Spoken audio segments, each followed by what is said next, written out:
Hello friends! ఈరోజు మనం సహాయం అనే ఒక కథ గురించి తెలుసుకుందాం.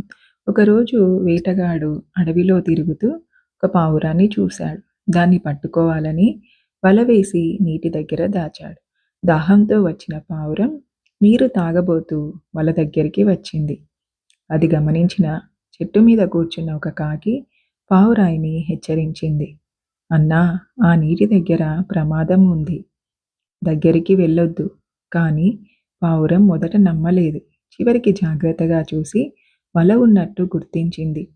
వెంటనే ఎగిరిపోగా వేటగాడి ప్రయత్నం వృధా అయింది. పావురం తరువాత ఆ కాకికి ధన్యవాదాలు చెప్పింది. నీ సహాయం వల్ల నేను బతికాను.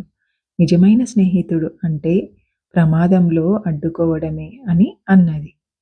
నీతి: మంచి స్నేహితుడు ఎప్పుడూ సహాయం చేసి ప్రమాదం నుంచి రక్షిస్తాడు. జాగ్రత్త చెప్పడము ఒక సహాయమే.